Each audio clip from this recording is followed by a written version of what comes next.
Assalamualaikum warahmatullahi wabarakatuh. Perkenalkan, nama saya Bayu Saputra, saya kelas B5.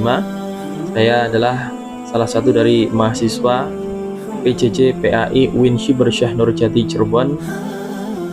Adapun semester saya semester 5, nomor induk mahasiswa saya 23811301995.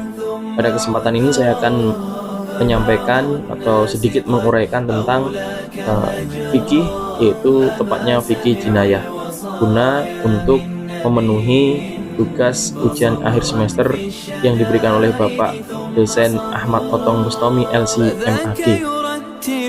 Baik, kita mulai. Fikih jinayah. Fikih jinayah ini bisa disebut juga dengan hukum perdana dalam Islam. Pidana dalam Islam. Jadi fikih jinayah itu merupakan cabang fikih yang membahas tentang hukum pidana dalam perspektif syariat Islam. Seluruh ketentuan pidana Islam, ya kan, itu tentunya bersumber dari Allah Subhanahu wa taala, yaitu dalam Al-Qur'an. Kemudian dijelaskan oleh Nabi Muhammad SAW melalui al-hadis atau sunnah, diteruskan oleh para sahabat, tabi'in, serta dikembangkan oleh semua ulama melalui proses yang namanya ijtihad.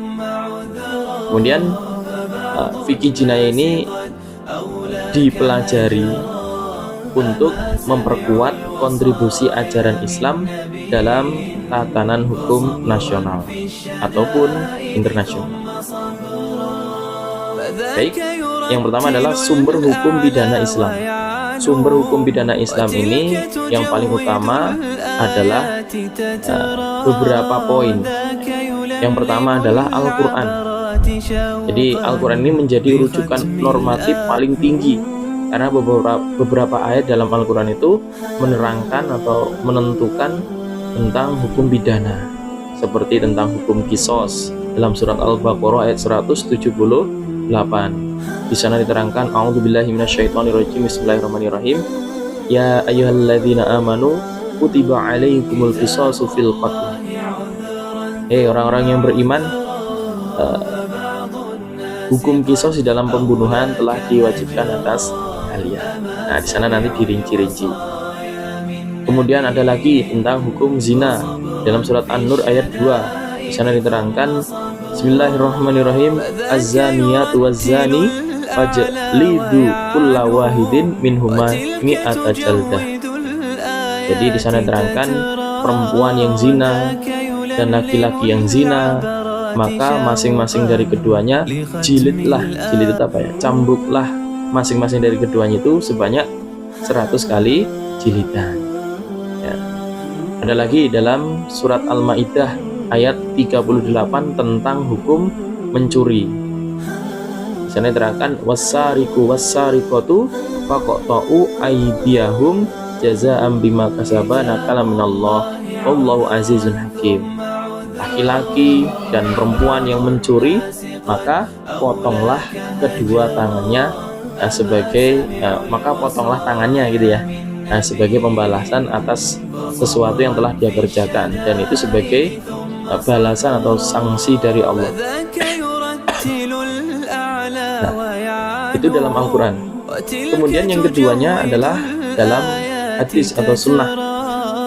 Al-hadis ini menjelaskan ketentuan pidana yang tidak dirinci dalam Al-Quran. Contohnya tentang hukum ranjam bagi orang yang mengerjakan zina muhsan, hukuman minum khamr, dan juga aturan praktek qisas. Itu di dalam Al-Quran tidak dirinci, tapi diperjelas, dirinci di dalam al-hadis atau sunnah. Kemudian yang ketiga adalah ijma'. Ijma' ini adalah kesepakatan para ulama, seperti ijma' atas hukuman rajam kan bagi orang yang zina muhsan. Insya Allah Anda tahu ya, zina muhsan itu adalah zina yang dilakukan oleh orang yang sudah pernah menikah. Kemudian yang berikutnya adalah qiyas, ya, hukum qiyas. Qiyas ini digunakan pada kasus yang tidak ditemukan nasnya langsung.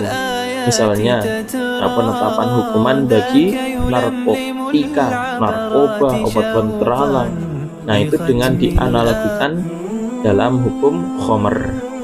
Nah, di dalam Al-Quran dalam hadis tidak ada yang membahas tentang masalah narkoba, tapi di sana diterangkan tentang sebagiannya adalah tentang masalah khomer. Seperti yang kita ketahui bahwa khomer itu kan adalah sesuatu yang menghilangkan akal, ma'akalu akan, sesuatu yang bisa menghilangkan akal. Itu dalam Al-Quran Al-Hadis, dalam Quran Hadis tidak diterangkan, itu dikiaskan dengan khomer, walaupun di sana tidak diterangkan tentang masalah narkoba atau narkotika. Kemudian ijtihad meliputi istihsan, permasalahan mursalah, syad qadariyah, dan pendekatan hukum kontemporer untuk menjawab tantangan zaman. Kemudian asas legalitas dan prinsip hukum pidana Islam. Asas legalitas dalam hukum pidana Islam, seseorang itu tidak dapat dihukum kecuali ada nas yang jelas, baik dari Al-Quran ataupun Sunnah. Nah, ini mirip dengan asas legalitas dalam KUHP, Nulum Green Sinlek. Kemudian prinsip-prinsip dalam hukum pidana Islam. Asas keadilan, adanya hukum pidana itu dengan hukuman itu harus sebanding dengan kejahatan, nggak bisa berat sebelah, nggak ada yang dirugikan salah satu pihaknya. Kemudian asas kemaslahatan, jadi tujuan pemidanaan itu untuk melindungi masyarakat, bukan sekedar balas dendam, tapi untuk melindungi masyarakat agar tidak terjadi masalah kejahatan. Kemudian asas sehari-hari atau pembuktian ketat, terutama dalam jarimah hudud. Kemudian prinsip pencegahan, dajar warot, pidana untuk mencegah kriminalitas secara sosial. Jadi dikasih undang-undang, ancaman-ancaman, hukuman-hukuman bagi orang yang melanggar ini. Kemudian prinsip humanisme. Islam ini melarang hukuman yang kejam tanpa dasar syariat. Dia harus ada dasar syariat. Kemudian jarimah, hudud, qisas, diyat, dan takzir. Mungkin nanti akan saya sampaikan beberapa saja. Jarimah itu adalah tindak pidana. Di segala perbuatan yang dilarang syariat akan dikenai sanksi. Dengan jarimah dibagi menjadi 3. Yang kita ketahui, jarimah itu dibagi menjadi 3. Yang pertama, hudud. Hudud itu adalah hukuman yang kadarnya itu ditetapkan Allah. Seperti tadi, zina, khomer, curi, qisas, dan lain sebagainya. Kemudian qisas diyat, terkait pelanggaran terhadap jiwa atau anggota tubuh. Kalau dia membunuh, melukai, itu ada dendanya. Kemudian takzir itu hukuman yang kadarnya itu ditentukan oleh hakim atau penguasa demi kemaslahatan. Jadi tidak ada dalam Al-Quran Al-Hadis, tapi melalui kekuasaannya demi kemaslahatan umat. Kemudian ukubah itu adalah sanksi. Ukubah ini yang dikenakan pada pelanggaran syariat, bisa merupakan hukuman fisik, denda, penjara, pengasingan, hingga pembinaan moral.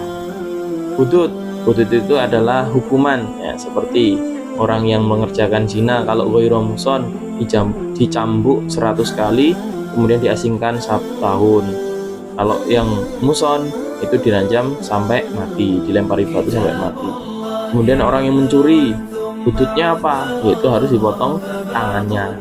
Kemudian hirobah, orang yang mati atau penyalipan atau pengasingan. Kemudian khomer, orang yang mengerjakan khomer itu dicambuk sebanyak 40 atau 80 kali. Kemudian itu mungkin yang bisa saya sampaikan. Adapun untuk qisas, diyat, takzir, dan lain sebagainya nanti di kesempatan yang lain. Apabila dalam penyampaian saya banyak bahasa yang kurang bisa dipahami, kami mohon maaf yang sebesar-besarnya. Akhir kalam, wassalamualaikum warahmatullahi wabarakatuh.